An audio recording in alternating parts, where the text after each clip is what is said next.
Now back to our big story, the Texas women's basketball team in the Final Four tonight taking on South Carolina.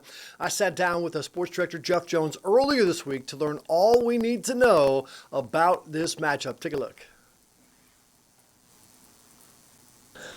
So Jeff Jones joining us again, the sports director here at KVUE, and your good luck because last time we talked you said that Texas was going to make a run, and here we are.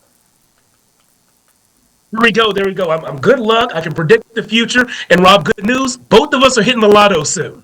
That's great. I mean, we're in Central Texas. Everybody else is. We should too. So obviously the men are gone, but the women, man, can talk about Final Four for the first time in decades, I think it's been, right? Yep, that's right. Since 2003. That's the last time. I was looking it up and I was like, 2003 sounds like a while ago. How about this, Rob? The last time the Longhorns women's team made the Final Four, iTunes did not exist. How's that for perspective?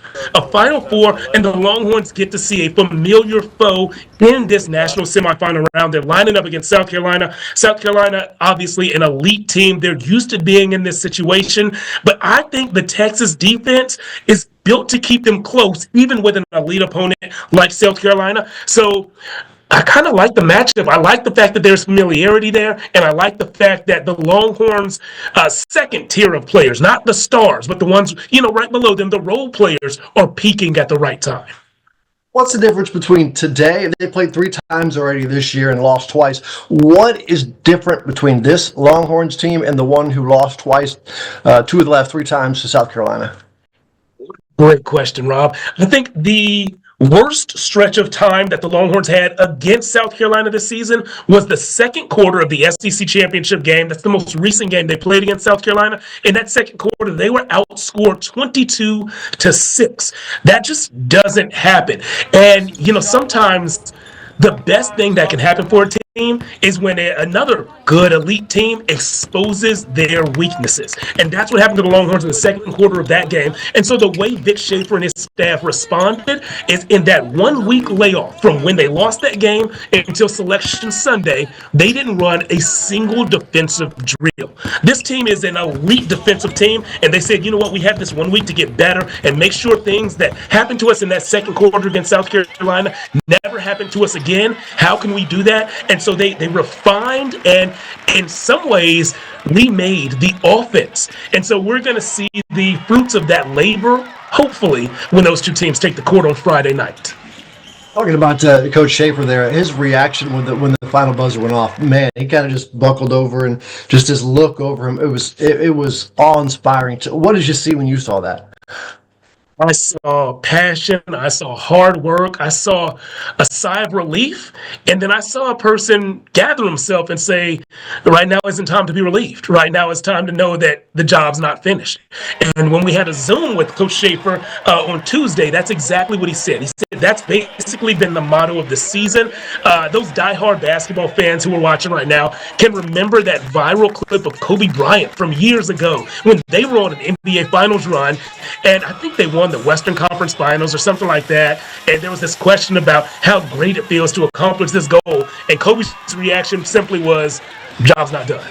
And Coach Schaefer says that's been a team motto, a mantra this whole season, job's not done.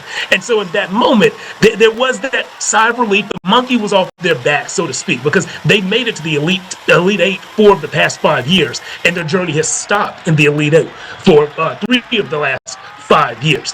And so to finally break through, that's worth celebrating, but they do want to remind each other and remind the fan base the job's not done. Not done at all. And for people who have never played basketball in a big arena, this is different. They're going to Florida now, a big arena, different floor, different crowd, different backboards, different backgrounds. This is a whole different game. That's true. And in the Final Four, you especially hear about it on the men's side even more, because sometimes the men's Final Four, oftentimes, in fact, is played in a stadium that usually houses football. They transform it to be a basketball arena, and what you can get are issues with your depth perception. So for the guys who rely on a three-point shot, or some other shooting aspect and not really the physical hand-to-hand combat that you get when you get close to the rim. The farther away you go from the rim, the depth looks off. So when guys shoot, it seems like the goal is closer to you because the crowd, the fans, are farther behind the goal than they usually are in a basketball arena. And so that kind of heightens the importance of the practices that they're able to have in the arena. The team is actually traveling out on Tuesday. They'll get there for a practice Wednesday morning. They'll take the court around 10 a.m. Wednesday morning, and it's going to be really important to get a sense of the depth perception that the shooters will have, because when they tip things off on Thursday, there's no take. You can't shoot one and then tell the ref, oh, the depth was off, I need another chance. No, you get what you get. And so you better set yourself up for success and know that practice has the purpose. And it's a different purpose, the practices this week, than they have been in the past. We obviously can't talk about the national championship yet. I get that. But there's a quick turnaround, right, between the Final Four and the did Coach talk at all about that? Or what was his thought process going into this? Quick turnaround between the semifinal on Friday and the championship game on Sunday afternoon. It's not even a Sunday evening game. So Texas and South Carolina will tip off at 6 on Friday. UCLA and UConn will tip off around 8:30 on Friday. And the two winners will play at 2 on Sunday. So not even a full 48 hours between games. You have to game plan, mentally prepare, physically get rest, and physically prepare. It's asking a lot. But what's preparing them is what they went through Monday night into Tuesday. So the Longhorns played their Elite Eight matchup on Monday night. They finished the post-game press conference when we were actually in our 10 p.m. Newscast. So they probably finished the press conference around 10:20.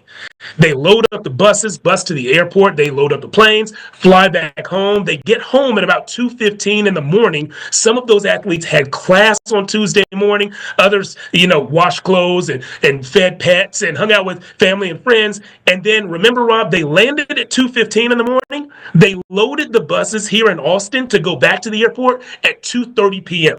So the turnaround was just over 12 hours. And so that quick turnaround that they're going to face in Tampa, it's going to be rough, but I don't think it can be worse than what they faced here in Austin between the Elite Eight and the Final Four.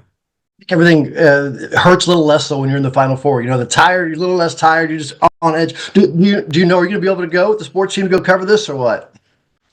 We actually just booked our tickets, so I'm happy to say the entire KVUE sports team will make its way to Tampa Bay. And guys, if you have been to Tampa and you have especially seafood restaurant recommendations, please send them my way. I've never met a fried grouper sandwich or a catfish plate or a plate of coconut shrimp that I did not get along with. So just let me know where to go, and we're going to add it to the list. Great dolphin, and it's not actually an actual dolphin. It's a fish called the dolphin fish. You got to try it. Don't feel weird saying dolphin, because I felt really weird.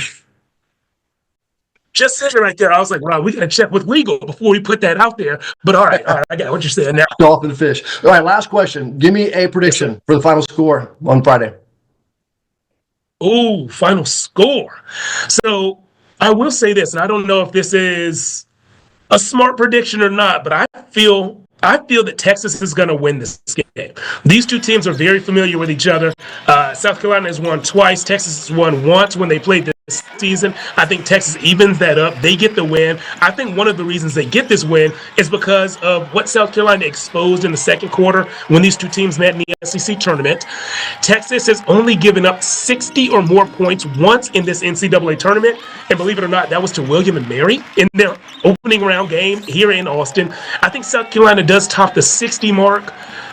I think Texas does too. Let's go Texas 68, South Carolina 64. I like it. I was going to go 78-75 Texas, but it's a high-scoring game, I know. You never know. Yeah, I like that one too. All right, we're gonna call it. Texas is gonna win the semifinals, and we'll get to the championship game once this game's over. All right, buddy? Sounds good. I'll be here on the Zoom with you. All right, Jeff. Appreciate you. Thanks for your time, man. Anytime, Rob. Anytime.